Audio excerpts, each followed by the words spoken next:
Que tu connais cet homme qui dit des propos vraiment très choquants? Regarde cet extrait. Bonjour, Lucien Jean-Baptiste, enchanté.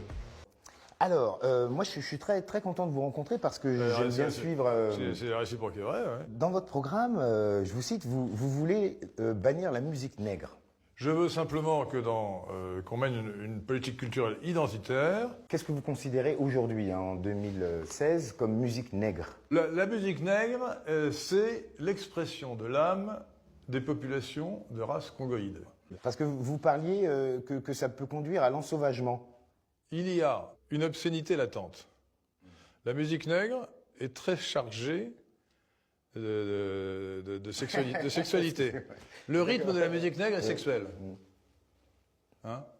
Ce que vous venez d'entendre, ce sont les propos de Henri de Lesquen, un ancien haut fonctionnaire français et homme politique d'extrême droite. Il est notamment connu pour ses positions ouvertement racistes, comme tu viens de le voir. Cet extrait est tiré du documentaire Pourquoi nous déteste-t-il, diffusé à l'époque en 2016, et dans lequel l'acteur Lucien Jean-Baptiste a décidé de lui faire face. Si les propos de Henri de Lesquen sont choquants, et heureusement la majorité des gens ne pensent pas comme lui, ils sont loin d'être juste une dérive personnelle. En fait, ils sont l'héritage d'une histoire longue et structurée du racisme. Dans cette vidéo, je t'explique la naissance du racisme. On remonte dans le temps. Dans l'Antiquité, il n'y avait pas de racisme tel qu'on l'entend aujourd'hui. Les dominations existaient, oui, mais elles étaient avant tout liées à la guerre, à l'esclavage économique, pas forcément à la couleur de peau. Et la bascule s'est opérée au moment de la colonisation. Au XVe siècle, les Européens partent à la conquête du monde. Ils pillent, ils exploitent, et pour justifier ces violences, ils inventent l'idée de race. Ils hiérarchisent alors les peuples. Grosso modo,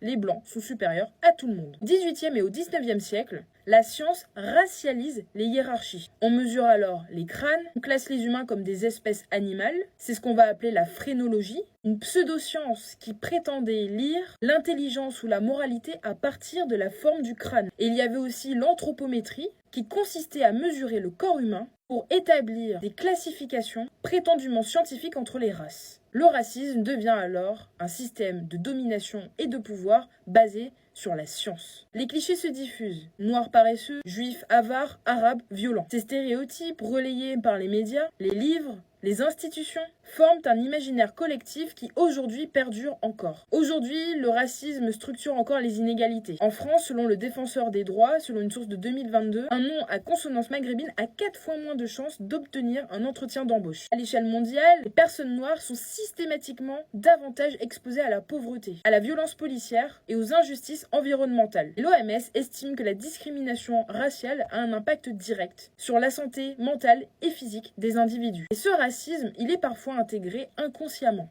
Il se glisse dans le regard, dans les blagues, dans les automatismes. Il ne suffit pas de dire qu'on est contre. Il faut comprendre d'où ça vient, comment ça s'est construit pour s'en libérer. Le racisme n'est pas une opinion, c'est une arme historique, une construction politique, une stratégie de domination. Si tu veux continuer à déconstruire les mécanismes de haine, comprendre l'histoire et les médias autrement, n'hésite pas à t'abonner à Miss Info, on lève le voile ensemble.